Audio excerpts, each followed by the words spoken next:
Je crois qu'il faut effectivement se condamner de manière claire. Il faut condamner les actes qui ont été commis, et on peut même suffoquer d'indignation si on le veut. Mais je crois que, au-delà de la condamnation, il faut essayer de comprendre ce qui s'est passé, ce qui se passe. Il y a à l'évidence, il y a deux éléments, je crois, qu'il faut retenir. Le premier élément, c'est qu'il y a manifestement une méconnaissance de l'histoire, et peut-être même dans certains cas une manipulation. Il est évident que le mouvement abolitionniste en France a commencé dès la Révolution française, et avec, de manière concrète, le fait que la Convention, en 1794, a aboli l'esclavage. Alors, l'abolition a été effective en Guadeloupe. Elle n'a pas été en Martinique pour une raison simple.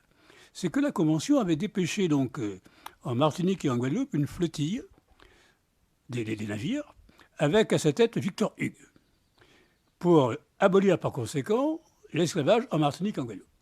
Mais en Martinique, la situation était compliquée, parce que les Anglais occupaient l'île. Et donc Victor Hugues n'a pas osé affronter les Anglais. Il est allé en Guadeloupe. Il a effectivement aboli l'esclavage. Il avait pris soin d'amener avec lui une guillotine. Et par conséquent, il a passé au fil de la guillotine la plupart des Blancs, les Blancs créoles, et aussi certains mulâtres. Ce qui fait d'ailleurs qu'il y a un certain nombre de différences aujourd'hui entre la Martinique et la Guadeloupe qui sont liées à ce fait-là.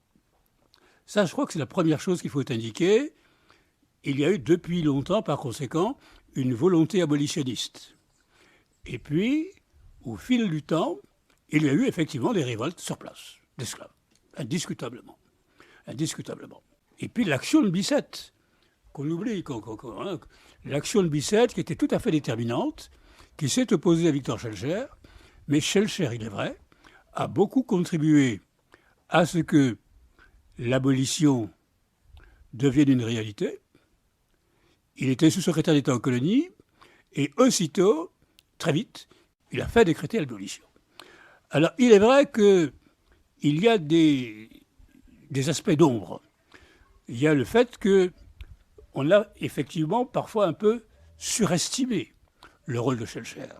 Mais même si on l'a surestimé, on ne peut pas le nier. Il a joué un rôle positif. Aimé Césaire l'a souligné à plusieurs reprises. Il était presque fasciné par Schœlcher, on va dire. Mais Césaire ne mettait pas le dire que les esclaves avaient joué un rôle décisif. Schœlcher lui-même l'a écrit. Par conséquent, je crois que c'est un mauvais procès que de vouloir dire qu'il serait en quelque sorte un imposteur. Il a joué un rôle important, les esclaves ont joué un rôle décisif, mais dans un contexte qui était déjà une opinion très, très favorable à l'abolition. Le rôle existe, assurément. L'action de Romain et de ses camarades est importante, mais on ne peut pas réduire l'abolition à Romain. C'est un bloc. Mon ami Édouard de Lépine, historien reconnu, a longtemps été favorable à la thèse que l'abolition était due à l'action de Schœlcher. Il a longtemps dit ça.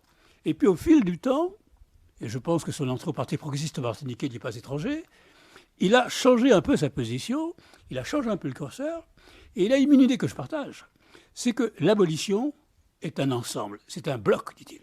Je crois que c'est ça qu'il faut retenir. Et par conséquent, il me semble qu'il y a un travail d'explication à faire nécessairement. Mais je crois qu'au-delà de ce travail d'explication nécessaire, il est aussi important, je crois, de comprendre pourquoi il y a ces mouvements qu'on peut qualifier d'excessifs. Enfin, ils existent. On va y revenir dans un instant si vous voulez bien, mais parlons de cette question de l'indemnisation des colons. Est-ce que Schœlcher ou non était pour cela? Est-ce qu'il a favorisé ça? Est-ce qu'il a mis ça en place ici, en Martinique? Non, alors, Schœlcher a une position un peu fluctuante, un peu hésitante. C'est vrai d'ailleurs en sens inverse. De Bicêtre aussi. C'est une question qui est un peu compliquée, il faut le reconnaître. Alors Bicêtre, à un moment donné, s'en est pris vivement à Schœlcher, qui, à un moment, était favorable à l'indemnité, mais il n'a pas voté, contrairement à ce qu'on dit parfois, il n'a pas voté le texte. Et Bicêtre disait, on indemnise les victimes, pas les bourreaux. C'est très clair. Schœlcher n'a pas une position aussi nette. Mais reste qu'il n'a pas, finalement, voté le texte allouant aux Blancs, aux esclavagistes, aux maîtres blancs. Allouons aux maîtres blancs une indemnité. Il n'a pas voté le texte. Même s'il avait des oreilles complaisantes, et s'il entendait cela.